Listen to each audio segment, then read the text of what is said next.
자, IL-2의 진화 맞죠?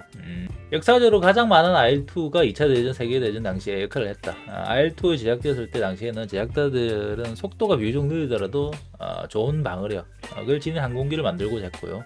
서서히 더 많은 업그레이드를 함에 따라서 IL-2는 즉시 전략 투입되어 했기 때문에 개전 초기보다도 여러 가지 바뀌었다.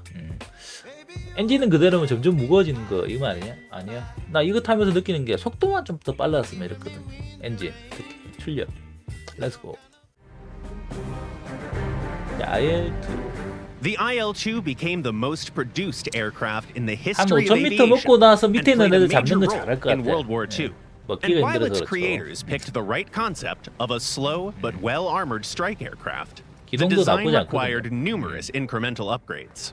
Many of them were urgent and had to be completed in the very first years and even months of production. 몇 달 만에 One of the 완료해야 first 됐다. modernization variants of the IL-2 급조됐다, was a 이 말인 model 거죠. with the M82 air-cooled engine.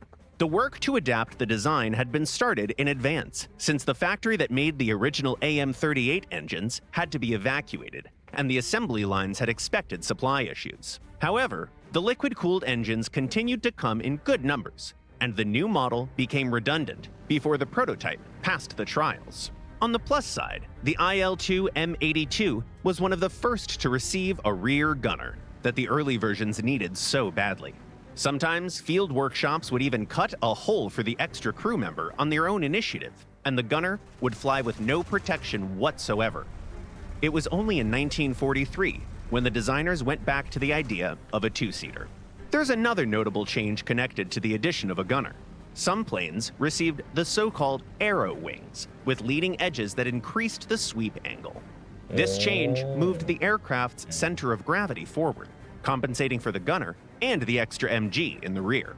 Another change the designers were looking to make was increasing firepower.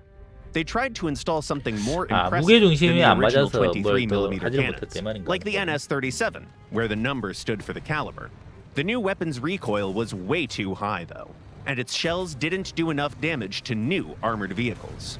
Then, the Ilyushin Bureau made the decision to shift its effort to a different slice of IL-2 problems altogether.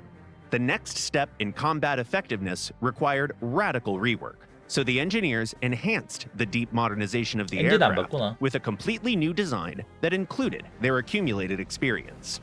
The first variant was called the IL-8 IL-8. and used the original strike aircraft as a base. It received a much more powerful 더 AM42 강력한 engine 엔진. that added almost 50 kilometers an hour to its top speed at medium altitudes.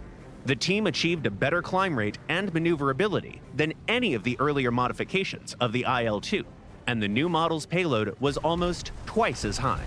The aircraft completed trials with great results and received appreciation from the pilots, but still ended up losing to the second contender. The winner was an even more advanced aircraft that used a completely new platform.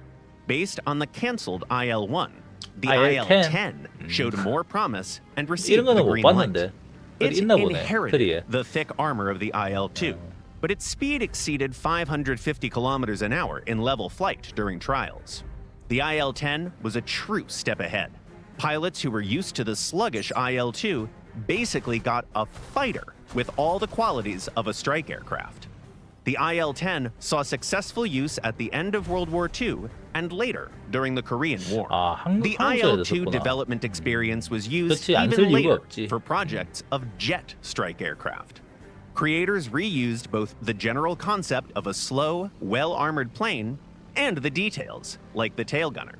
Soon, however, the Soviet Union made a major reform that abolished the entire 제트 class of 폭격기가 ground 나온 attack 거네. aircraft, assigning the function to fighter bombers and strike helicopters. All of this would change with the 그리고 creation of the Su-25까지. Su-25, but that's a story for another time. 그 개본에 Su-25까지 개보가 가네. 끝.